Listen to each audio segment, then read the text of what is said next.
হর হর মহাদেব, জয় জয় শ্রী রাধে, জয় শ্রীকৃষ্ণ। আজকে দেখে নেব যে হিংসা তোমাদের দুজনকে কিভাবে আলাদা করলো। সকল ধর্মের মানুষ দেখুন, সকল বর্ণের মানুষ দেখুন, সকল রাশির মানুষ দেখুন, সেম জেন্ডারে থাকা মানুষ দেখুন, উইডো দেখুন, এক্সট্রা ম্যারিটাল অ্যাফেয়ার, সবার জন্য এই রিডিং। আর 1176 হর হর মহাদেব, শিবকালী, দুর্গা, আল্লাহ ক্লেম করতে কেউ কিন্তু ভুলবেন না। কিছু কমেন্ট আমি পড়লাম যে ম্যাম আপনার নাম্বারটা সেভ করতে পারছি না, হোয়াটসঅ্যাপে মেসেজ করতে পারছি না। তো আগে নাম্বারটা নিন, ওখানে আছে ডেসক্রিপশানে, দিয়ে নামটা আমার নামে সেভ করুন, বা যে কোনো একটা ট্যারো রিডার বা সুস্মিতা যাও নাম দিয়ে একটা সেভ করুন। সেভ করার পর অটোমেটিক্যালি হোয়াটসঅ্যাপে মেসেজ করতে পারবেন। আমি কমেন্টটা দুবার তিনবার দেখলাম, কেন মেসেজ করতে পারবেন না? অবশ্যই করতে পারবেন, নামটা আগে সেভ করে নিন, তো ডেফিনেটলি করতে পারবেন, ঠিক আছে? আর মাথায় রাখবেন, personal reading and personal remedy is not free. Okay, চলুন।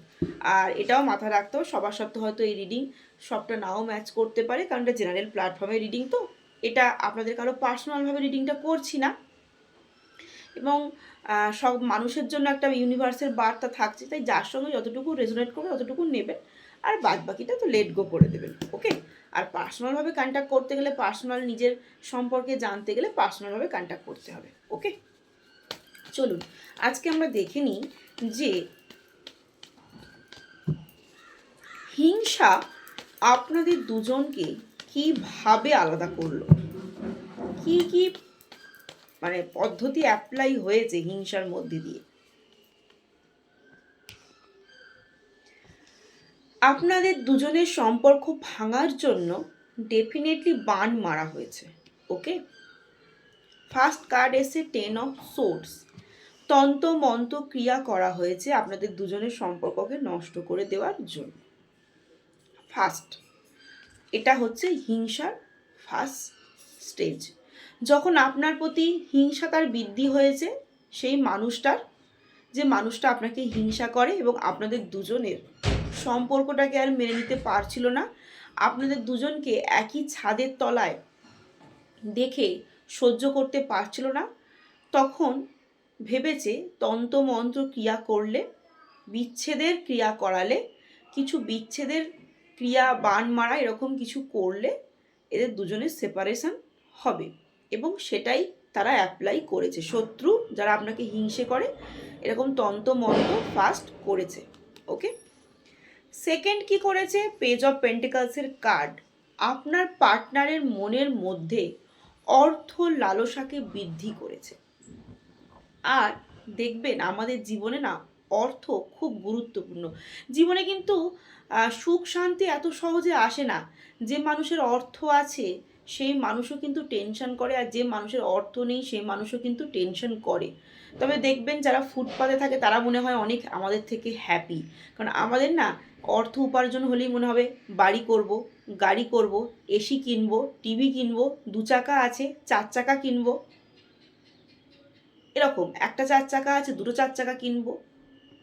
আমাদের অর্থ কি করে, এরকম আস্তে আস্তে আস্তে আস্তে লোভটাকে বৃদ্ধি করে না। আমারও মনে হবে আচ্ছা আমি এই টেবিলটা ব্যবহার করছি, এই চেয়ারটা ব্যবহার করছি, এর থেকে আরও দামি চেয়ার ব্যবহার করব। অর্থ কি করে, আরও লোভের জায়গাটাকে বৃদ্ধি করে না। তেমনই আপনার পার্টনারের মনের মধ্যেও না অর্থের যে লোভটাকে বৃদ্ধি করা হয়েছে। কিভাবে বৃদ্ধি করা হয়েছে? না, তুই এই মেয়েটিকে বিয়ে করলে না ভালো অর্থ ক্যাশ পাবি না, বা তুই এই মেয়েটার সঙ্গে যে সংসার করছিস তোকে কি অর্থ দিয়ে সাপোর্ট করছে?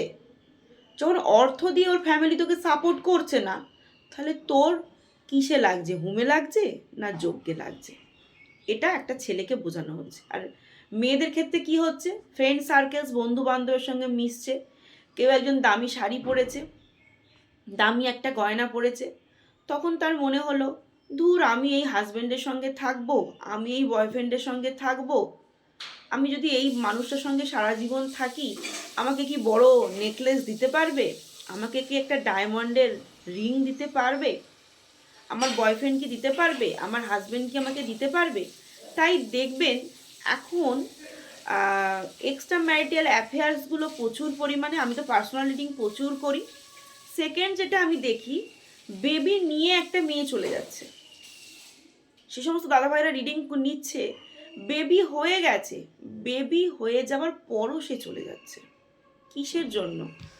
শুধুমাত্র অর্থ লালসায়, আর কিচ্ছু না। এখন সম্পর্ক না, ওই যে বলে না মনের মিল, মনের টান, আমি না এই মনের মিল আর মনের টান না খুব কম খুঁজে পাই, খুব কম সংখ্যক। আর যে সমস্ত জায়গায় ওই মনের মিল মনের টান আছে না, সেই সমস্ত দাদাভাই আর সেই সমস্ত দিদিভাইরা খুব লাকি। কিন্তু বর্তমানে না মনের মিল আর মনের কিছু বলে আমার মনে হয় না। শুধু আমার একটা জিনিসই রিডিং করতে করতে মনে হয়, শুধু প্রয়োজন হচ্ছে অর্থ। আপনি প্রিয়জন নয়, আপনার কাছে প্রয়োজন শুধু অর্থ।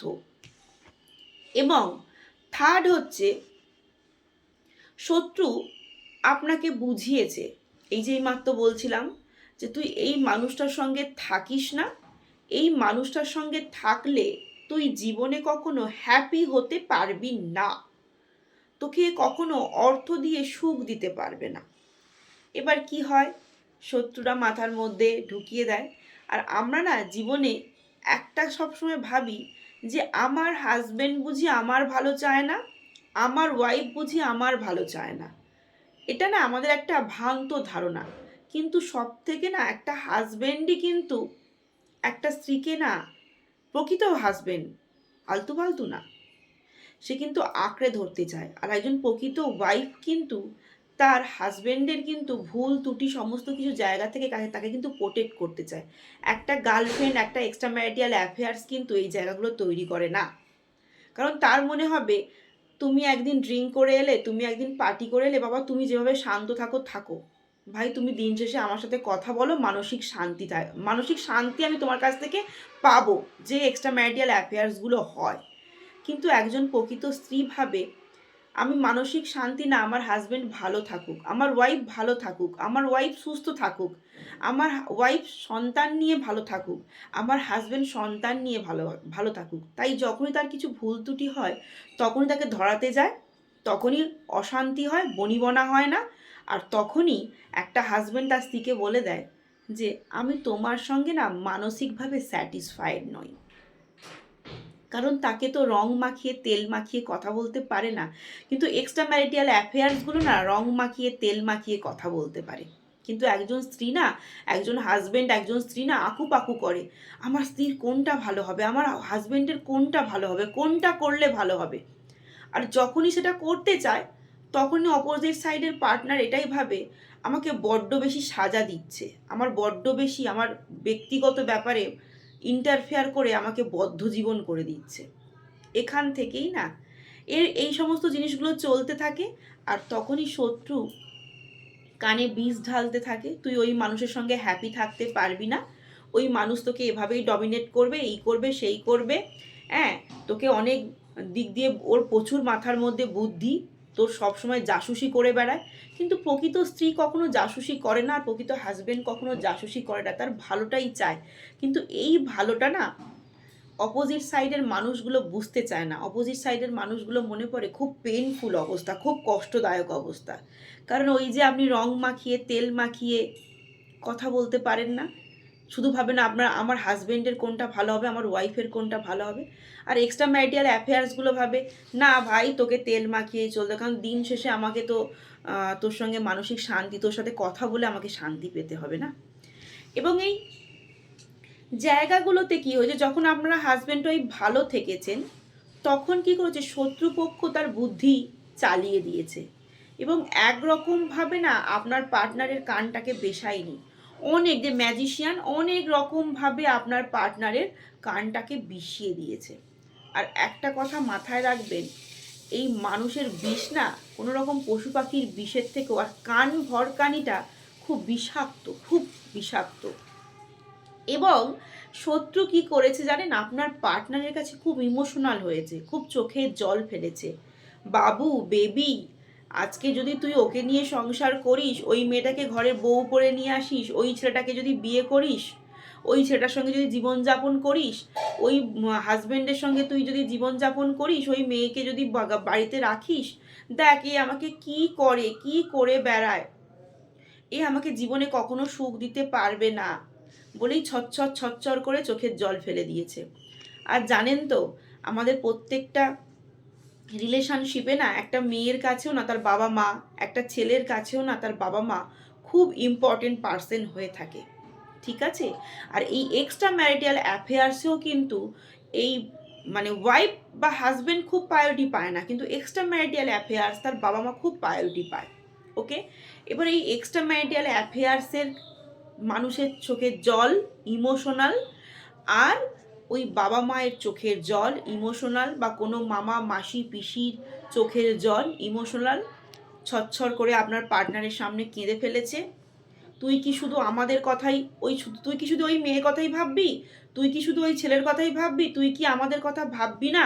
তোকে যে এত কষ্ট করে মানুষ করলাম, তাহলে আমাদের কি ভ্যালু রইলো? তোর কি আমরা ভালো চাই না এক্সট্রা ম্যারিটাল অ্যাফেয়ার্সে? আমি কি তোমায় ভালোবাসি না? আমি যদি আজকে তোমাকে না ভালোবাসতাম, তাহলে কি আমার হাজব্যান্ডকে ছেড়ে দিয়ে তোমার সাথে কথা বলতে পারতাম? আজকে যদি আমি তোমায় না ভালোবাসতাম, তাহলে আমি আমার ওয়াইফকে ছেড়ে দিয়ে তোমার সাথে কথা বলতে পারতাম? ইমোশনাল, ইমোশনাল ব্ল্যাকমেল, শুধু ইমোশনাল নয়, ইমোশনাল ব্ল্যাকমেল।